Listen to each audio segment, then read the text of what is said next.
देखिए, अगर जो इस वक्त पाकिस्तान तहरीक इंसाफ अगर वो एहतजाज करती है या पार्लियामेंट के अंदर, तो ये तो देखिए उनका हक है, वो उनको करना भी चाहिए। और अगर वो एक ऐसा इलेक्शन जो 2024 में हुआ जिसके मुतनाज़ा होने पर कोई शक व शुबा नहीं है कि वो, अगर कोई कह सकता है, मैं हमेशा आपके प्रोग्राम में कहता हूँ कि अगर कोई हमें कहे कि भाई इलेक्शन मुतनाज़ा था या नहीं था, तो हम कहते हैं कि मुतनाज़ा इलेक्शन था और तारीख़ के इलेक्शन में से बहुत ज़्यादा मुतनाज़ा इलेक्शन था। लेकिन आज भी अगर इमरान खान साहब एस्टैब्लिशमेंट से बात करने के ख्वाह हैं, तो इमरान खान साहब ने क्या उन्हें प्रीएम्बल पढ़ाना है कॉन्स्टिट्यूशन का, या उन्हें दीनी तालीम देनी है एस्टैब्लिशमेंट को? उनसे मामलात ही सुलझाने हैं ना अपने। तो वो मामलात किस लिए सुलझाए जाते हैं? सिर्फ इसलिए कि जी बस मैंने आपसे मिलना था, मेरे लिए स्पेस निकाल, भाई स्पेस के जी मैं ठीक है, मैं पॉपुलर लीडर हूँ, मेरे साथ मामलात तय करें, मैं आपको नुकसान नहीं पहुँचाऊँगा, आप मुझे पहुँचाना बंद कर दें और मेरे लिए रास्ता निकालें ताकि मैं वापस आऊँ पावर पॉलिटिक्स के अंदर। ऐसे ही एडजस्टमेंट्स होती हैं, और क्या होना है। हम इसको पता नहीं कहाँ की और कौन सा जहाद समझ लेते हैं और क्या कर लेते हैं। देखिए, आज के जो रियलिटी है वो ये है कि इमरान खान साहब को एक रास्ते की ज़रूरत है अपने आप को इस सियासी गिरदाब से निकालने के लिए। ठीक, जो उनकी अवेलेबल क़यादत है, कुछ उनमें ऐसे हैं जो शायद उनके कॉम्पिटेंस इशूज़ हैं, कुछ लोग ऐसे हैं जिनके पास इख्तियार नहीं है।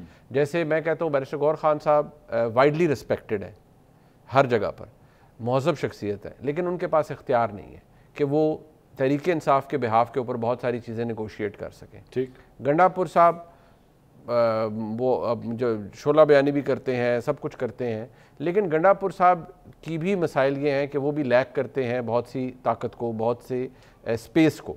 वो चीज़ों को अपनी तरफ से आगे लेके जाते हैं और गंडापुर साहब के साथ भी हाथ हो जाते हैं। फिर वो भी कहने पे मजबूर हो जाते हैं ना कि उन्होंने कहा नहीं कि मेरे साथ धोखा हुआ है, मैं यहाँ तक ले गया मामले को तो ये हो गया, यहाँ तक ले गया मामले को।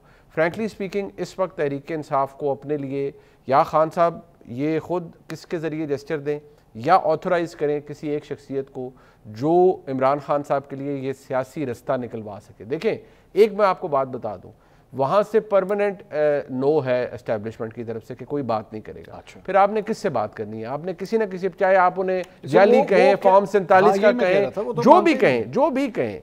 देखिए, जो भी कहें, आपने नया चीफ इलेक्शन कमिश्नर अगर लगाना है। यार मुनीब साहब, मैं सिंपल बात, अब वो पंचोता साहब तो नहीं बोल रहे, लेकिन उनके ज़हन में ये है कि जनाब आपने मेरी सीट चोरी की है। बिल्कुल ठीक है, अब मैं आपसे क्यों बात करूं? बिल्कुल ना करें। फिर आपसे अगर मेरी आपने सीट, अभी बैरिस्टर अकील के बारे में वो क्या फरमा रहे थे, उन्होंने कहा जनाब आप तो हारे में।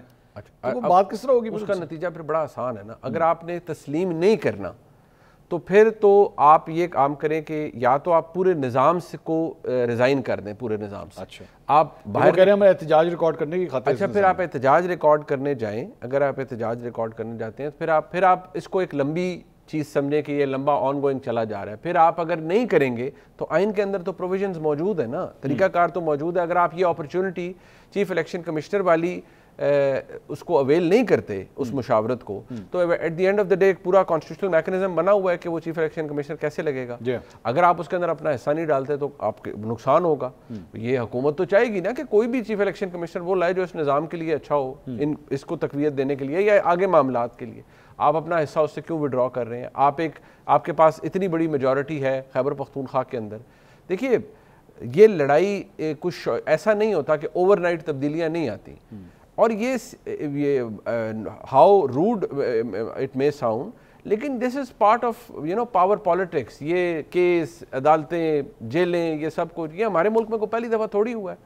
हाँ, नई नई मिसालें ज़रूर कायम हुई हैं और मुझे कोई शक नहीं है कि हमारे मुल्क की सियासी मामलात अगर ऐसे ही चले तो आने वाले वक्तों के अंदर भी नई नई मिसालें कायम होंगी।